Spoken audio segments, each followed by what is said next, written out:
담임 목사님께서 기다림과 두려움이라는 제목으로 말씀 증거해 주시겠습니다. 우리 믿음의 고백을 하나님께 드림으로 말씀 앞에 나가도록 하겠습니다. 하나님, 나를 사랑하신다. 하나님, 내 인생에 크고 비밀한 계획 가지고 계신다. 하나님, 오늘도 나와 동행하셔서 그 계획 이루어 주신다. 아멘. 그렇게 될 줄로 믿습니다. 아멘. 한자로 믿는다라고 하는 단어는 믿을 신자를 씁니다. 이 믿을 신자는 사람 인변에 말씀언을 같이 붙여서 사용하고 있습니다. 이는 믿음이라고 하는 것은 결국 한 사람의 말을 얼마나 신뢰하는가의 문제임을 보여줍니다. 성경적으로 볼 때에도 우리가 하나님을 믿는다는 것의 가장 구체적인 표현은 하나님의 말씀을 믿는다는 것입니다. 그도 그럴 것이 성경에서 하나님은 언제나 말씀하고 계시고 그 말씀을 그분이 직접 이루시는 분이시기 때문입니다.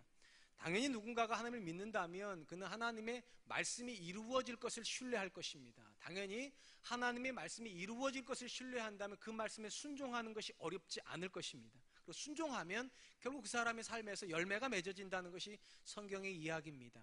그러하기 때문에 야고보서가 이런 말을 하죠. 행함이 없는 믿음은 그 자체로 죽은 것이다. 이건 지극히 자연스러운 흐름이기 때문에 그렇습니다. 성경이 하나님의 말씀과 관련해서 가장 강조하고 있는 단어가 있다면 약속이라고 하는 단어일 것입니다. 하나님은 아담이 타락한 이후로 인류에게 거듭하여서 약속을 주고 계시기 때문입니다.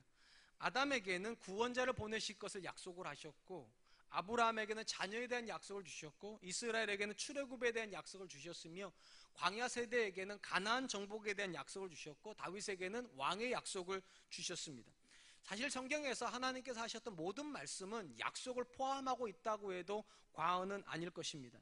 그런 점에서 우리가 하나님을 믿는다는 것은 하나님의 약속이 성취될 것을 믿는다, 이렇게 정의해도 좋을 것 같습니다.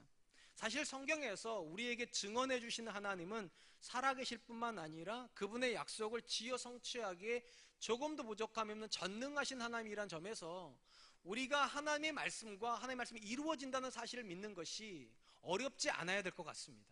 하나님이 죽으신 것도 아니고 능력이 부족함이 없는 것도 아니기 때문에 당연히 그분의 말씀이 이루어진다 믿는 것이 쉬워야 될 것 같은데, 성도임에도 불구하고 저와 여러분들이 경험하는 믿음은 사실 쉽지가 않습니다. 믿으려고는 하지만 온전히 믿기가 참 어렵습니다. 왜 믿음이 이렇게 어려울까? 크게 두 가지 이유 때문이지 싶습니다. 첫 번째는 하나님께서 주시는 약속이 우리의 경험과 우리의 이성하고 좀 불일치하기 때문입니다. 쉽게 말하면 우리 생각으로는 그 말씀이 안 이루어질 것 같아요. 예를 들어보면 하나님께서 400년간 이스라엘이 애굽의 포로로 있을 때 하나님께서 그들에게 출애굽을 명령하십니다. 여러분, 이게 이루어질 수 있는 일입니까? 이루어질 것이었으면 400년간 뭐하러 포로 생활을 했겠습니까? 아무리 봐도 이루어질 것 같지 않습니다. 더더군다나 나라를 빼앗기고 바벨론으로 포로로 끌려가고 있는 이스라엘에게 너희가 돌아온다고, 70년이 못 되어 너희가 돌아온다고 그렇게 말씀을 하시는데 이게 상식적입니까?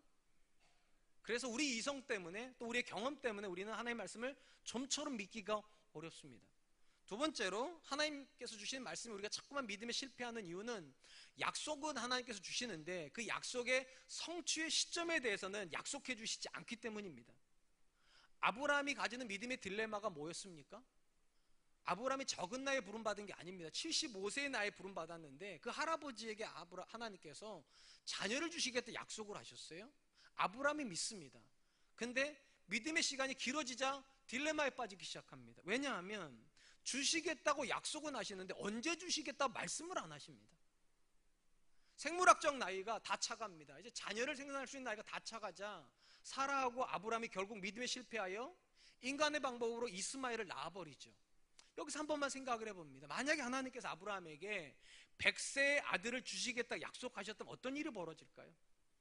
물론 100세까지 기다리는 것도 쉬운 일은 아닙니다. 근데 아브라함 정도의 믿음이라면 가능하지 않을까요? 근데 왜 아브라함이 실패합니까? 약속은 있는데 시점에 대한 언질이 없어요. 그러니까 그 좋은 아브라함도 결국 믿음이 좋아도 못 기다리는 것입니다. 이것이 오늘날 저와 여러분들이 가지는 똑같은 믿음의 딜레마라고 생각합니다. 우리가 처음에는 다 믿음 가운데 기도를 합니다. 열심히 합니다. 그러다가 언제쯤 되면 기도가 꺾이기 시작합니까? 우리 안에는 다 시간이라고 하는 개념이 있습니다. 쉽게 말하면 기도할 때 이쯤 되면 하나님께 응답하시겠지, 이 정도 하면 하나님께서 무슨 사인을 보내주시겠지, 다 그런 생각이 있어요. 근데 아무리 기도해도 하나님께서 말씀 안 하시고, 아무리 기다려도 하나님께 일 안 하시면 누구를 할 것도 없이요, 실족하게 됩니다. 사람은 시간의 동물이니까 결국 시간 안에서, 내가 기대한 시간 안에서 하나님 일을 안 하시는데도 믿음이 쭉 간다. 정말 나신 분이에요, 그분은요. 우리 대부분은 시간 안에서 실족합니다. 그런 점에서 믿음은 하나님께서 우리의 이성과 경험을 초월해서 일하실 수 있다는 사실에 대한 확신과, 우리가 생각하는 시점이 아닐지라도 반드시 하나님께서 일하신다라고 하는 확신을 가지고서 기다리는 것까지 포함입니다. 그러니까 확신도 있어야 되고 기다림까지 있어야 됩니다. 그래서 믿음이 쉽지가 않아요. 설령 확신을 가지고 있더라도 시간이 길어지면 누구나 다 기다림에 지쳐버리기 때문입니다. 믿음이 기다림과 깊은 관련을 맺고 있다는 것은 신구약의 역사를 통틀어 보아도 금방 이해할 수가 있습니다. 신구약에서 가장 중요한 개념이 기다림이기 때문이죠. 구약의 이스라엘 백성은 누구를 기다렸습니까? 오실 메시아를 기다렸습니다. 신약의 성도들은 누구를 기다립니까? 다시 오실 메시아를 기다립니다. 결국 기다림이에요. 근데 이 기다림에 공통점이 하나가 더 있습니다. 두 가지가 다 시간에 대한 약속이 없는 기다림이라는 것입니다. 하나님 구약의 성도들에게 다윗의 후손으로 메시아가 온다고 약속은 하셨어요. 언제 온다는 언질은 없습니다. 신약의 성도들에게도 예수님이 가신 모습 그대로 오신다라고 하는 약속은 있습니다.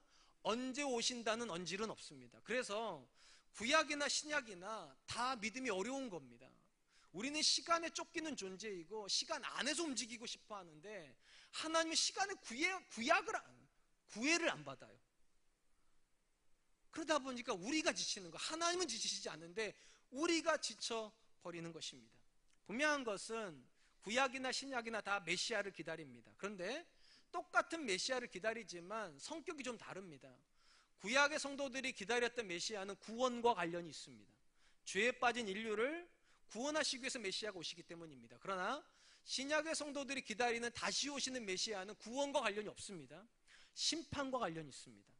다시 오시는 메시아는 구원받은 성도를 모으시고 모든 악한 자들은, 그리고 모든 악의 세력들은 다 심판하실 것입니다. 한 발짝 더 나아가 모으신 그의 자녀들도 그들의 삶에 대해서 질문을 하시는 심판을 하실 것입니다.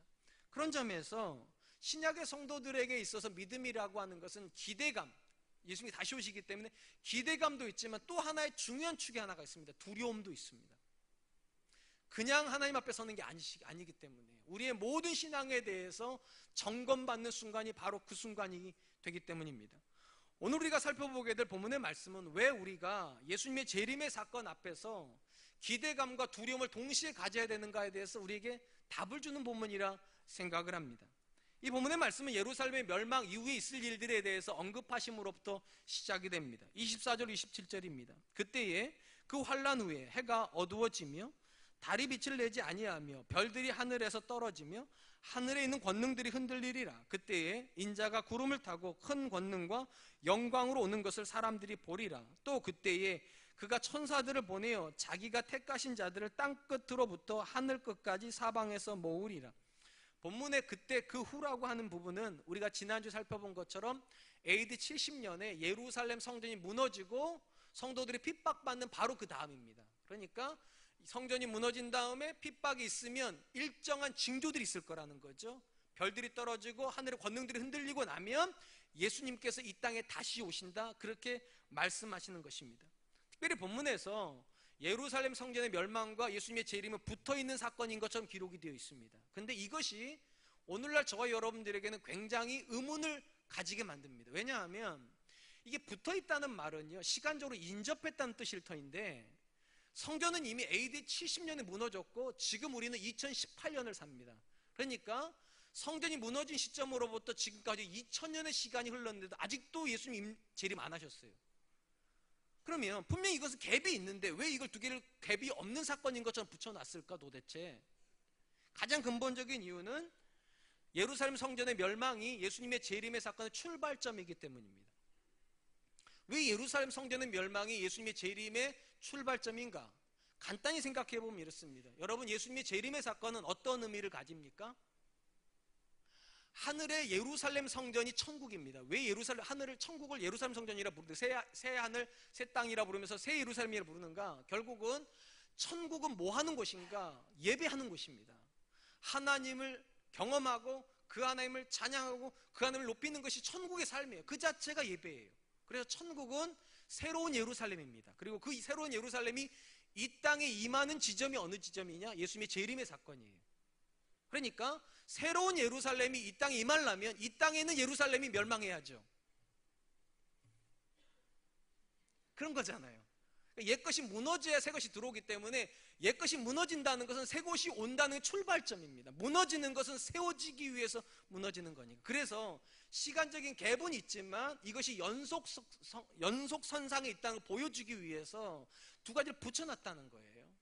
결국은 예수님이 이 땅에 오시면서 우리는 새로운 하늘에서 있었던 예루살렘을 이 땅에서 경험하게 될 것입니다. 그리고 이전에는 경험하지 못하는 성전의 임재를 우리는 경험하게 될 것입니다. 또 중요한 건 이것입니다. 예루살렘 성전이 무너지면서부터는 언제 예수님이 재림해도 아무 문제가 없다는 겁니다. 이미 시작점이 울렸기 때문에요. 카운트다운에 들어갔어요. 그리고 이 부분에서 예수님께서 예수님의 재림 이전에 있을 징조에 대해서 말씀해 주신 이유는 간단합니다. 준비하라고요. 언제 오셔도 오실 건데 아무런 준비 없이 하나님 앞에 서는 것이 아니라 하나님 앞에 준비하여 설 수 있게 하게 하시기 위해서 징조를 말씀하여 주셨다는 겁니다. 사랑하는 성도 여러분, 신약 성도들이 고백하는 신앙의 본질 중에 가장 중요한 요소 중에 하나가 다시 오시는 예수님에 대한 고백이라는 거 잊지 마시기 바랍니다. 이거는 우리가 만든 개념도 아니고요, 그 누구가 우리 가르쳐준 개념도 아니라 예수님께서 만드신 개념입니다. 그래서 우리의 믿음의 선조들은 하루를 시작할 때 오늘이라도 예수님이 다시 오시면 어떨까 하는 생각을 가지고 하루를 시작하셨어요. 해가 지는 걸 볼 때 혹시 저 해가 지는 그 시점에 예수님이 오시지는 않을까, 우리 그런 노래도 불렀어요. 근데 언제부턴가 저를 포함해서 현대 크리스찬들은 오늘 하루를 시작할 때 예수님이 안 오실 것처럼 하루를 시작합니다. 오늘은 아마 안 오실 거야 분명히. 그리고 아무 생각 없이 하루를 살아버립니다. 여러분, 왜 이런 일이 벌어졌을까요? 분명히 예루살렘 성전이 무너지면서부터 언제라도 예수님이 오실 수 있다는 것이 성경 이야기인데 왜 우리는 오늘 예수님이 안 오실 것처럼 살까요? 아니, 우리 머릿속에 왜 다시 오시는 예수님에 대한 그림 자체가 없어졌을까요? 이 설교를 준비하다가 질문을 해보았고 금방 답을 찾았습니다. 이단들 때문입니다. 여러분, 이단 사상에서 가장 중요한 개념이 뭡니까? 자기가 재림 예수라는 거예요. 자기가 성경에 말은 다시 오시는 예수님이라고 이단들이 다 그렇게 얘기를 합니다. 그러다 보니까 우리는 본질적으로, 본성적으로 재림 예수란 말만 나오면 부정적인 이미지를 가져요. 그래서 언제부턴가 우리 안에서 예수님이 다시 오신다는 개념이 사라지기 시작했습니다. 근데 기억하십시오. 이거는 사단의 교묘한 전술입니다. 이제 우리의 믿음의 영역에서 마지막 남은 영역은요, 다시 오시는 예수님밖에 없어요. 이게 빠져버리면 삶이 무너지고요, 신앙이 무너져버려요. 그러니까 이단들이 다 이걸 가지고 우리를 물고 늘어지는 거예요. 다시 오시는 예수님, 이 말은 부정적인 이미지. 그러니까 부정적이니까 생각 안 해요. 그러나 반드시 기억하십시오. 다시 오시는 예수님은 이단들이 만든 개념이 아닙니다. 예수님이 말씀하신 거예요. 그리고 이 말씀은 우리로 준비하게 하기 위해서 하신 것이지 우리로 그걸 부정하게 만들거나 또 잊고 살게 하게끔 만드신 게 아니란 말이죠. 분명한 것은 이것입니다. 우리가 이 의식이 없으면 아무도 준비 안 할 것입니다. 예전에 우리 조상들에게요, 오늘이라도 예수님이 오신다면 어떨 것 같습니까? 그렇게 질문하면 그들이 했던 말은 딱 하나였습니다. 아멘, 주 예수여 어서 오시옵소서. 이 우리 조상들의 고백이었어요. 주님이 오늘이라도 왔으면 좋겠다. 아니, 지금 내 인생에서 그분이 오셨으면 참 좋겠다. 그 기대감을 가지고 살았는데 언제부턴가 우리는 이 고백이 없어요. 주님이 안 오실 것처럼. 제가 이 설교를 하다가 예전에 저희 어머니가 해주셨던 말씀이 하나가 떠올랐습니다. 저희 아버지가 살아계실 때 늘 새벽 예배를 다니셨는데요, 언제나 저희 어머니가 먼저 일어나셨답니다. 근데 일어나 보니까 아버지가 옆에 엎드려요. 여러분, 일반적으로 잠을 자는데 남편이 안 보이면 어떻게 해야 됩니까? 112에 신고해야죠. 실종자 신고를 해야 되는데 저희 어머니께서 했던 행동이 뭐냐? 없는 걸 확인하시자마자 무릎을 꿇고 기도했다는 거예요. 그리고 이렇게 기도하셨대요. 하나님, 저는 안 데려가시고 왜 내 남편만 데려가셨냐고. 휴거를 생각하신 거예요. 예수님이 이 땅에 오실 때 택한 모든 족속을 불러 올린다고 성경 기록되어 있으니까 우리 어머니는 나의 남편만 가고 자기는 남았다고 생각하신 거예요. 그러니까 거기서 그냥 무릎을 꿇고 하나님 나는 왜 안 데려가셨냐고 막 기도를 하는데 화장실 문이 열리더래요. 아버지가 나오셨어요. 웃었죠. 저도 웃었어요. 근데 여러분 곰곰이 생각해 보세요. 왜 그런 기도를 했을까요? 그런 생각을 하고 있었으니까요. 예수님이 언제라도 오실 수 있다. 내가 잠자는 사이에 올 수도 있고 내가 다른 일 하고 있을 때도 언제든지 오실 수 있는데 혹시라도 나는 없이 누군가만 가면 어떻게 될까? 내 남편만 가고 내 아내만 가고 나는 남으면 어떻게 되나? 그 생각을 우리 어머니가 하신 거죠. 그러니까 그 자리에서 일어나자마자 화장실 쫓아간 것도 아니고 112 신고한 것도 아니고 하나님 내 남편만 데려가시면 어떠냐고. 제가 이 말을 하지만 저도 굉장히 부끄럽습니다. 왜냐하면 자다가 일어나서 제 아내가 없으면 저는 의뢰 이렇게 생각하면 화장실 갔겠지. 예수님께서 데려가는 생각을 안 해요. 예수님께서 우리를 만나러 오신다 생각을 안 한단 말이에요. 저만 봐도 그래요. 근데 건강하지 않아요. 예수님께서 하신 말씀은 무엇인가? AD 70년에 성전이 무너지는 시점부터 하나님 나라가 이 땅에 임하는 것, 새 예루살렘이 이 땅에 임하는 건 이미 카운트다운에 들어갔다. 그냥 늘 물어봐야 돼요. 오늘이라도 예수님 오셔도 괜찮겠는가? 그 예수님 앞에 내가 서고 내 가정이 서고 우리 교회가 설 때 괜찮겠는가? 그리고 이렇게 대답해야 돼요. 아멘. 주 예수여 어서 오시옵소서. 내가 주님을 기다립니다. 우리가 그 기다림 속에서 하루하루를 살았습니다. 그렇게 고백할 수 있는 저와 여러분 되시길 주님의 이름으로 축원드리겠습니다. 그렇다면 여러분 왜 우리가 예수님 다시 오실 때 그분을 향하여서 계속 인식을 하고 주님이 다시 오신다 이 생각 속에서 살아야 될까? 오늘 본문 말씀에 보면 32절 33절 이렇게 말씀하십니다. 그러나 그날과 그때는 아무도 모르나니 하늘에 있는 천사들도 아들도 모르고 아버지만 아시느니라. 주의하라 깨어있으라. 그때가 언제인지 알지 못함이니라. 구약 성경으로부터 신약 성경에 이르기까지 공통점이 있다고 말씀드렸어요. 약속은 있는데 시점에 대한 언급은 없다고. 구약에서도 성도들이 이것 때문에 굉장히 힘들었는데 오늘 보면 예수님도 똑같으십니다. 오는데 그날과 그때는 아무도 모른다고. 아버지 외에는 아무도 모른다고. 시점에 대한 약속이 없어요. 근데 여기서 우리가 의문이 드는 게 하나가 있습니다. 과연 예수님이 모르실 수 있냐는 겁니다. 자신의 재림이 언제 일어날지 모르실 수 있는가? 왜 여기서 의문을 가져야 되냐면 우리 개신교가 고백하는 성경 고백하는 믿음은 무엇인가? 성부, 성자, 성령님은 한 분 하나님이라는 겁니다. 이걸 삼위일체라고 말하죠. 한 분 하나님이기 때문에 모든 걸 공유하십니다. 아버지가 아는 걸 아들이 알고 아들이 아는 걸 성령님이 아십니다. 근데 그런 관점으로 따지고 놓고 보면 이 본문에 그날과 그때는 오직 아버지만 아신다. 가능한 얘기입니까? 불가능한 얘기예요. 근데 왜 예수님 모른다고 말씀하실까요? 이 말씀하시던 시점에 대해 생각을 해볼 필요가 있습니다. 이 말씀하시던 시점은 예수님께서 사람의 몸을 입고 계셨던 시점입니다. 사도 바울은 예수님께서 사람의 옷을 입었다는 걸 어떻게 표현했는가? 종의 형체를 입었다고 되어 있습니다. 그러니까 하나님이신데 스스로 하나님이기를 포기하시고 종과 같은 존재가 되셨다는 거예요. 종은 결정권이 없어요. 그리고 주인이 결정할 때 감나라 콩나라 못해요. 종은. 이 본문에서 예수님은 지금 그 자세를 취하고 있다는 겁니다. 아버지께서 날짜를 정하시면 제가 순종하지요. 아버지가 가라고 하시면 제가 가지요. 그런 거지. 거기에 대해서 내가 언제 가겠다, 어느 시점에 대해서 예수님께서는 토를 안 다시겠다는 겁니다. 이렇게 함으로 한 가지가 분명해졌습니다. 예수님에게서도 시간을 정하시는 분은 하나님이십니다. 그리고 신구약에서 모든 시간은 다 누구만 정하시는가? 하나님만 정하십니다. 이게 믿음이에요. 우리 안에 있는 교만이 뭡니까? 시간을 자꾸만 내가 정하려고 그래요. 작정 기도의 대부분이 뭡니까? 시간을 놓고 기도해요. 이때까지 하나님 이루어 주십시오. 내 자녀는 이때까지 뭐 해 주십시오. 우리 집은 이때까지 뭐가 되게 해 주십시오. 이번에 부동산 정책에 나와가지고 지금 다들 난리인데요. 우리 또 마음이 이러잖아요. 이제 집값이 좀 떨어지면 어느 때쯤엔 집을 하나 사지 않겠나. 여러분 생각 안 하시나 봐요. 그런 거 안 하는 게 좋긴 해요. 우리 다 마음속에 어느 순간 시점에 대한 생각들이 다 있어요. 이 본문에서 예수님은 그 시점을 포기하시는 거죠. 내려놨어요. 아버지가 정하시면 저는 순종할 뿐입니다. 그러니까 예수님께서 시점에 대해서 어떤 시간에 대해서 아무 개인적인 의견이 없으세요. 다만 그러하기 때문에 어떤 교훈을 하나 주세요. 뭐라고 말씀하셨는가? 주의하라, 깨어있으라.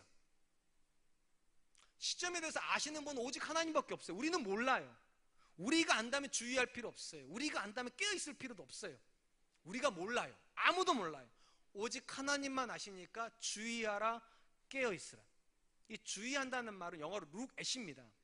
바라보고 있어야 된다는 거예요. 그 어느 시점을 바라보고 있어야 되고, 깨어있다는 말은 잠들지 않는다는 말입니다. 그러니까 두 말을 합쳐보면 바라보되 한순간도 허튼 짓 안 하고 깨어서 바라보고 있어야 된다고.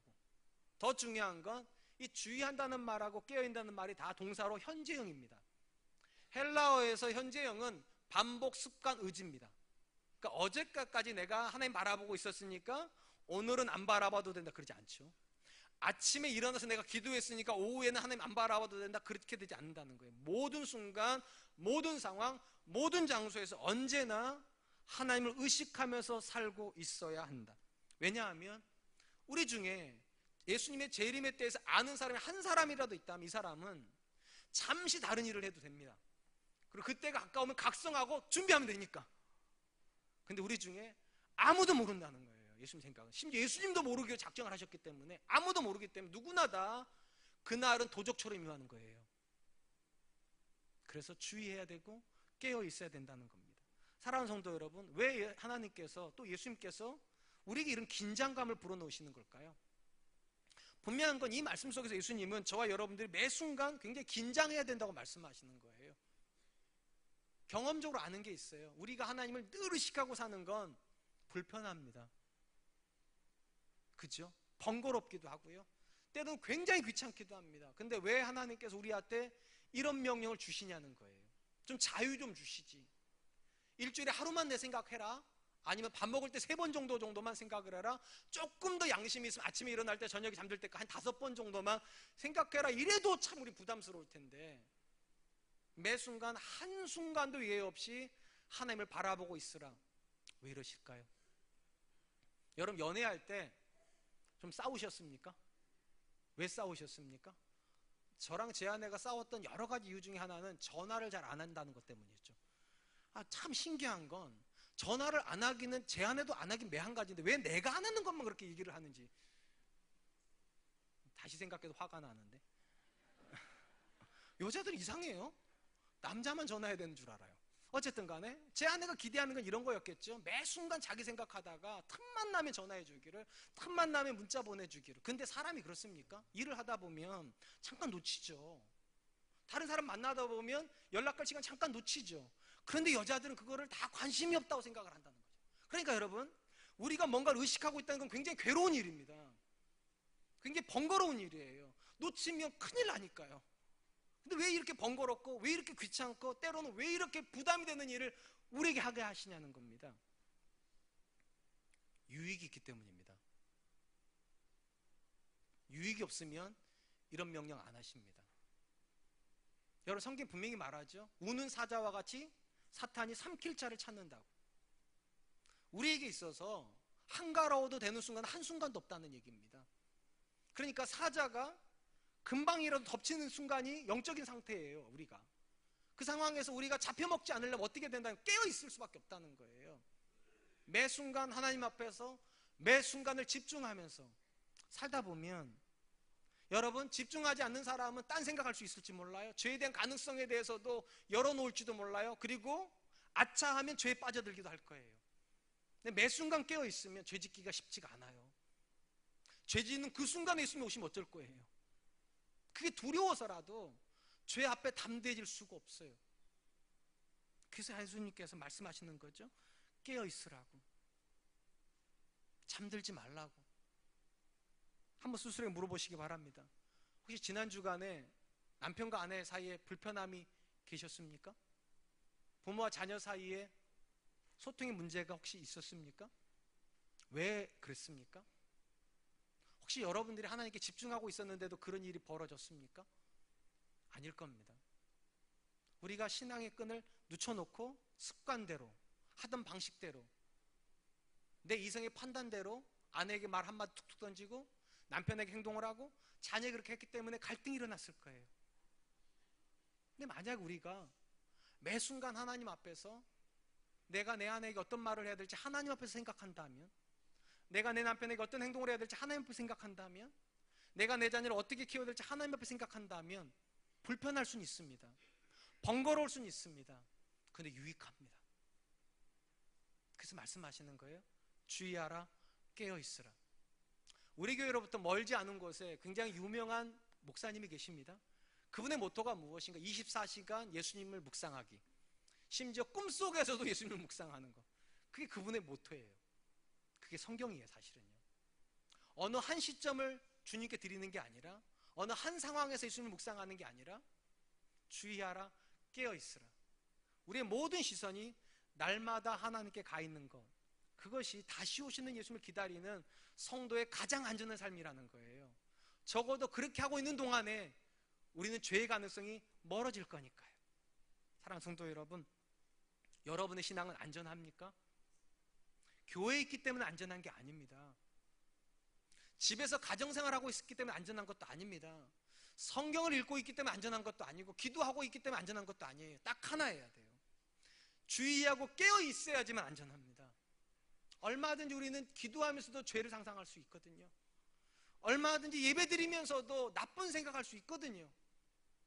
얼마든지 착한 행동을 하면서도 마음으로 죄를 지을 수 있는 존재가 우리이기 때문에 우리 마음이 하나님께 모아지지 않으면 안전하지 않아요.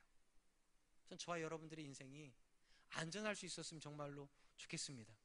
이제 마지막 질문은 이겁니다. 만약에 이렇게 설교했음에도 불구하고 우리가 아무런 긴장감 없이 하나님을 의식하지도 않고 임재 속에 들어가지도 않고 하루하루를 살면 어떤 일이 벌어질까요? 이 부분에 대해서 예수님께서 기대하셨던 건 딱 하나입니다. 절대로 그렇게 되면 안 된다는 겁니다. 반드시 우리 안에 긴장감이 있어야 된다는 거예요. 그리고 이 긴장감이 필요한 이유를 비유를 들어서 설명해 주십니다. 그게 34절 말씀입니다. 가령 사람이 집을 떠나 타국으로 갈 때에 그 종들에게 권한을 주어 각각 사물을 맡기며 문지기에게 깨어있으라 명함과 같으니, 일단 우리가 이 본문의 말씀을 이해하려면 제가 방금 말씀드린 긴장감에 대해 다시 한번 생각해 볼 필요가 있습니다.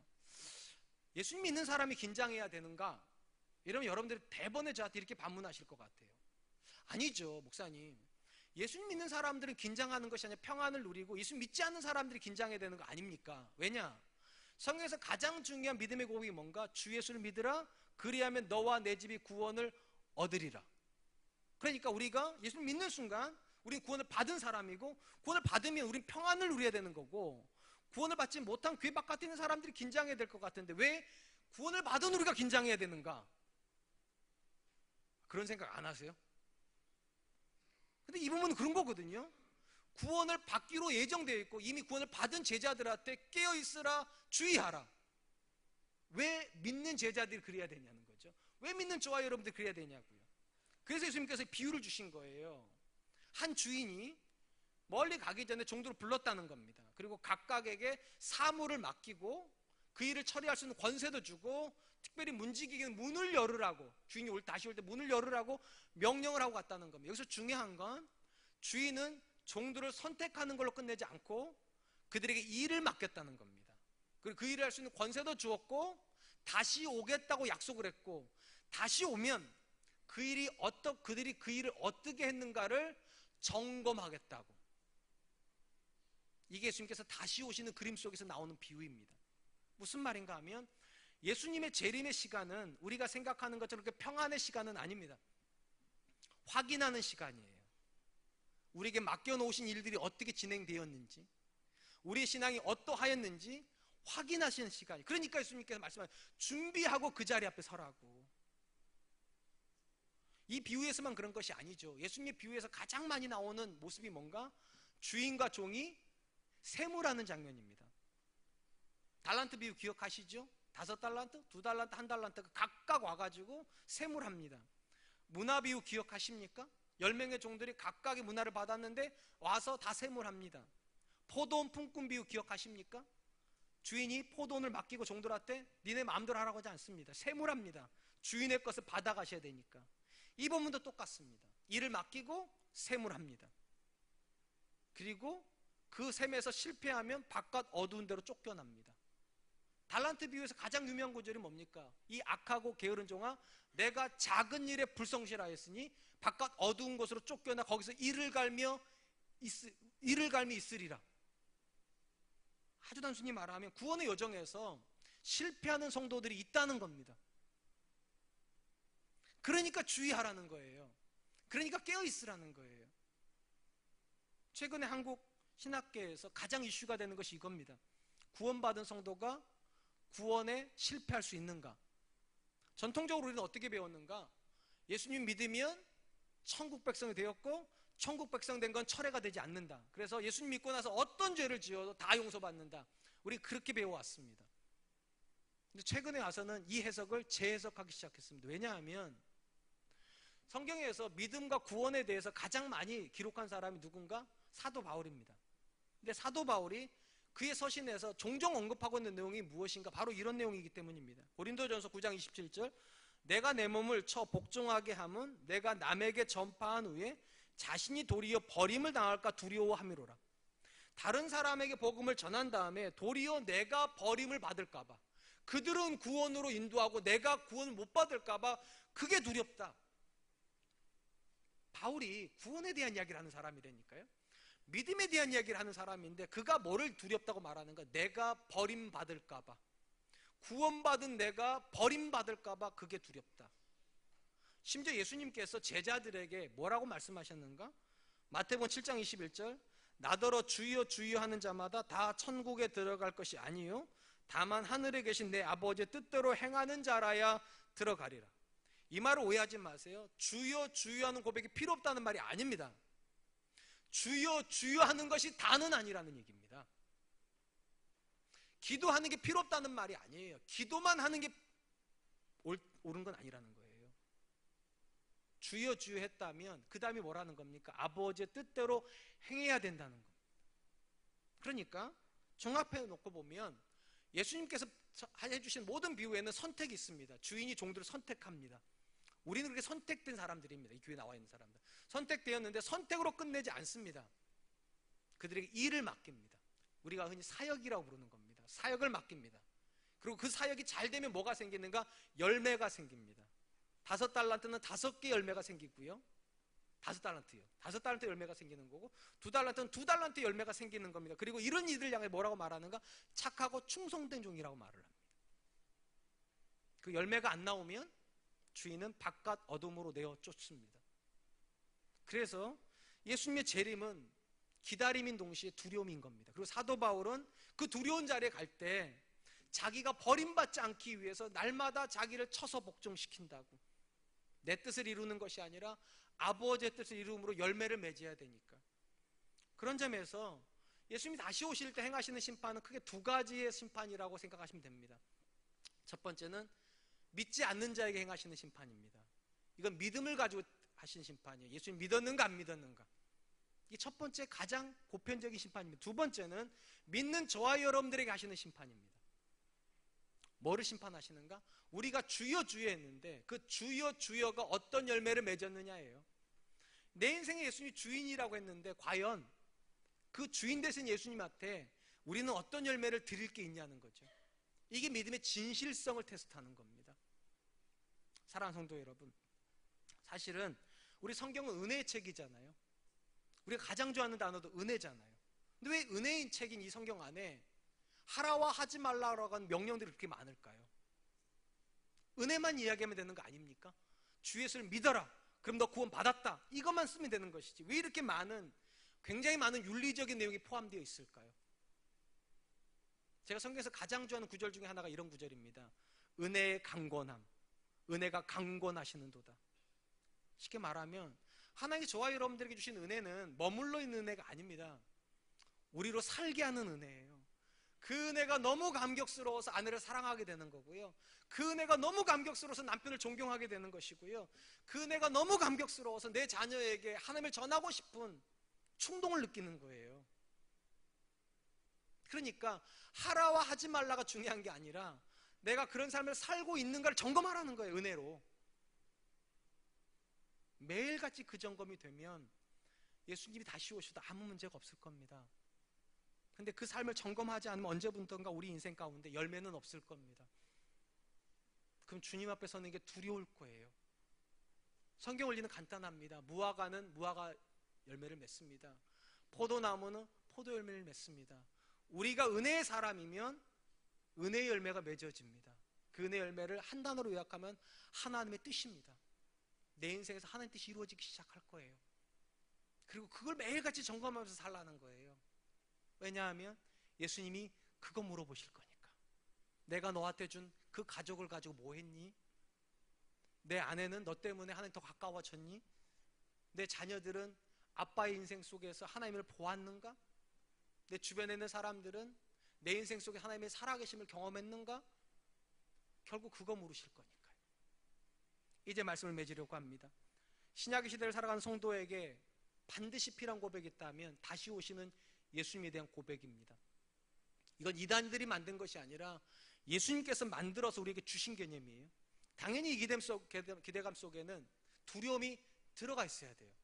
그냥 오시는 게 아니라 심판하러 오실 것이니까요. 이 자리에 계신 분들 중에 상당수는 저보다 나이가 많으십니다. 그럼에도 불구하고 제가 여러분보다 더 많이 하는 게 하나가 있습니다. 제가 이렇게 자신 있게 말해도 되는지 잘 모르겠는데 제가 더 많이 하는 게 하나가 있습니다. 죽음에 대한 생각이요. 진짜로 그러냐고요? 예, 그래요.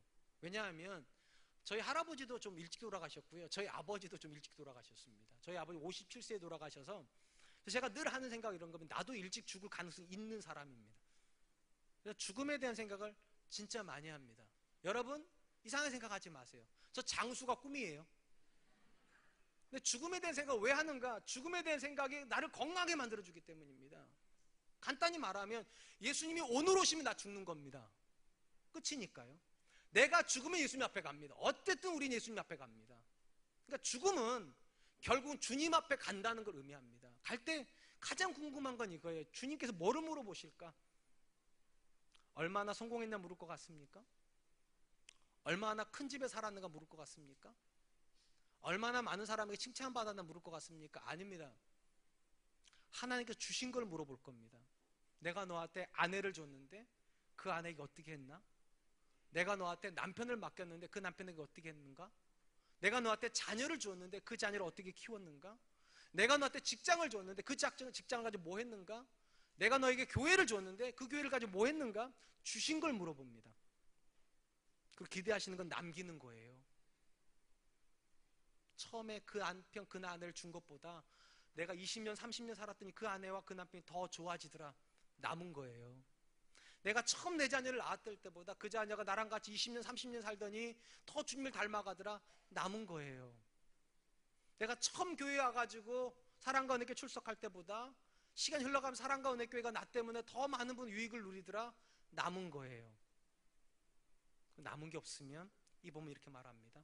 주의하십시오. 깨어 있으십시오. 그렇게 살다가 주님 만나면 참 어려운 일이 벌어지기 때문입니다. 저는 우리 사랑과 은혜교회가 하나님 앞에 설 때 당당했으면 좋겠습니다.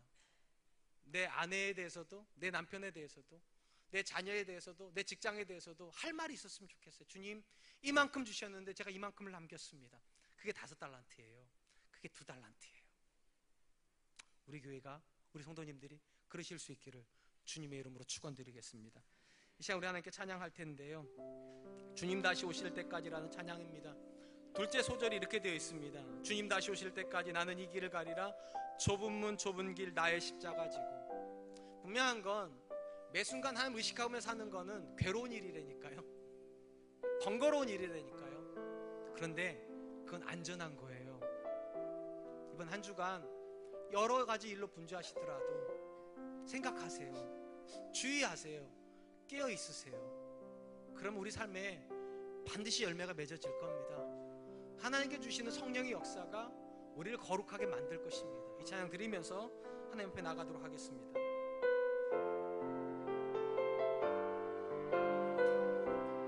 주님 다시 오실 때까지 주님 다시 오실 때까지 나는 이 길을 가리라.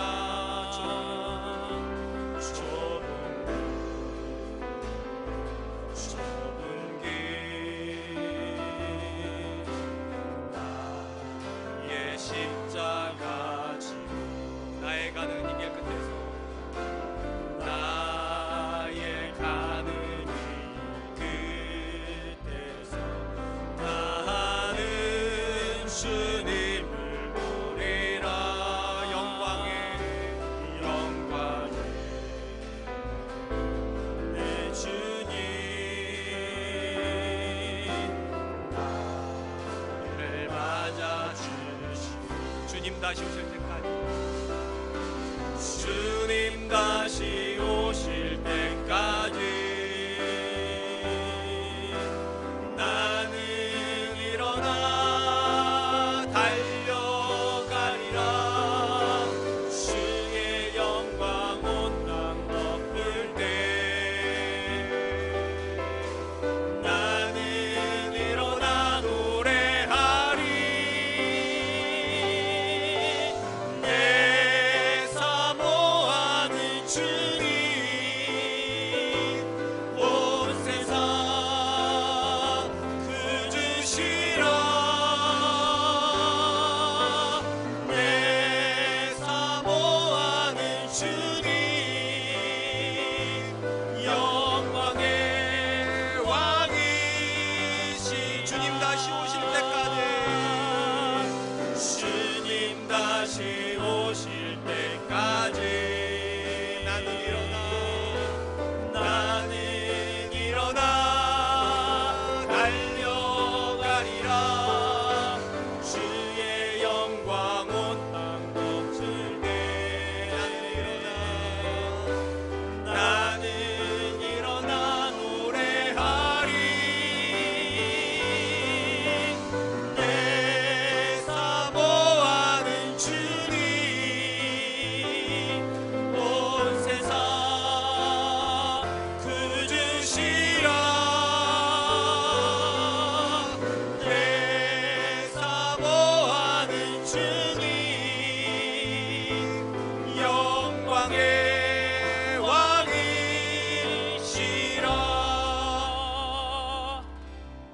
사랑하는 성도 여러분, 제가 오늘 여러분들에게 협박하려고 이 설교한 거 아닙니다. 신앙의 본질을 말씀드린 겁니다. 주님 다시 오실 때 우리에게 주셨던 모든 것에 대해서 심판하신다는 것이 예수님의 말씀입니다. 그래서 이렇게 말씀하시죠. 깨어 있으라고, 주의하라고. 우리가 어떻게 살다가 주님 만나도 상관없다, 깨어 있을 필요 없습니다.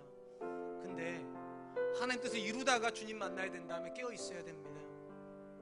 좋은 남편 되시려고 하셔야 되고요, 거룩한 아내 되시려고 하셔야 되고요, 거룩한 자녀를 키우시려고 노력하셔야 되고, 또 그렇게 기도하셔야 됩니다. 그리고 우리 삶에서 하나님의 영광이 드러나기를 날마다 소망하셔야 됩니다.